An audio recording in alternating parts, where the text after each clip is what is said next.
Hello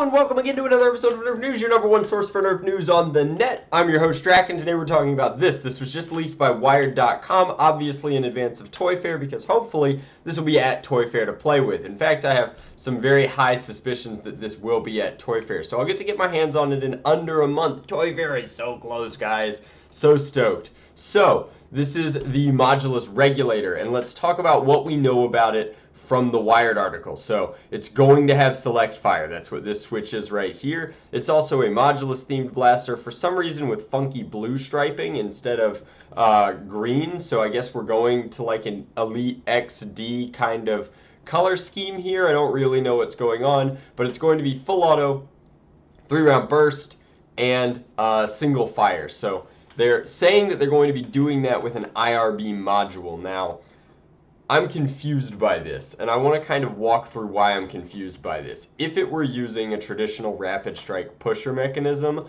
I think that there's a much cheaper way to do it than by going through all this this crazy IRB module nonsense. So our pusher mechanism, I'm almost positive, is going to be conveyor belt. And I know that a lot of people are going to be really mad about that, because in the modification community, the assumption is that if you're not using a debounced rapid strike 3-mode or 3-switch system, that it's just not good enough. And I can understand how that's more efficient in a lot of ways, but a 2-switch setup involving conveyor belts is actually really, really easy to modify too. So for those of you that aren't the 1% of the 1%, this is great news. Like, this is a really, really cool blaster, I think. We've got an awesome handguard here. Looks to be much cooler, much sleeker than the Rapid Strike shell itself. It's also much more compact. This is essentially a Rapid Strike pistol all in one. So I highly anticipate we'll have our flywheel cage here and our conveyor belt pusher mechanism up here. Now, I know that a lot of people don't like the gear train, and that's just how it's going to be for a while. I think Hasbro really likes these gear train systems, and I can't particularly tell you why they really like them, but they're not going anywhere anytime soon. It's cool because it's a rapid strike pistol. It's a compact system. What makes the Modulus line neat is the addition and redaction of all of these accessories, allowing you to kind of pick and choose what you want your blaster to look like and how you want it to work. Maybe I'll sneak a backpack full of accessories into my meeting with Hasbro, and they'll let me film a quick impromptu combos video. What do you guys think? That could be fun. In the description box below, let me know if I can do that. Which accessories should I prioritize? What should I actually bring with me into that meeting so that I can goof around with this? Like, what would be the coolest stuff from the Modulus line or other in-strike blasters to put on the Regulator? But the Regulator will be a standard flywheel blaster. That's obvious from the rev trigger here and the main trigger here. I do want to point out that I'm not even just spitballing with that conveyor belt assumption. Like, that's not just a money thing, or the fact that they're using IR and it would be much simpler to put a debounce on a rapid strike pusher to do the counting.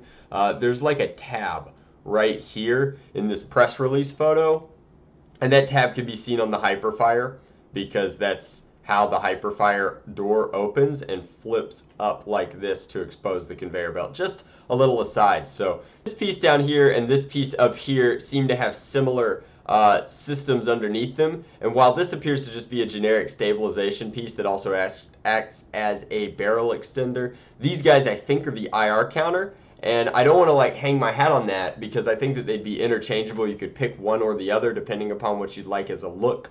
But it's very strange that the IR counter would be separate from the main blaster, and that's just all that confuses me about that. But they each have the attachment point tab here, and that makes sense that they'd be the IR counter. I just don't know why it would be external. Obviously, my friend Nathaniel Deal has been doing his ammo counters with internal IR ports for a while now, as opposed to this external system that he was using for a little while. So I think that this is going to be similar to that with the external system, at least at first, but I just don't get it. I feel like it would have been much better as a closed system, particularly since bright lights interact with IR in a specific sort of way. Now, maybe Hasbro just has better components because of their manufacturing scale, but I don't know. So it looks like it's going to come with 12-round magazines. That's not super duper important for a blaster that's going to be this expensive, and trust me, it's going to be expensive. This is a flagship Modulus in-strike / line. Like it's gonna be pricey. I think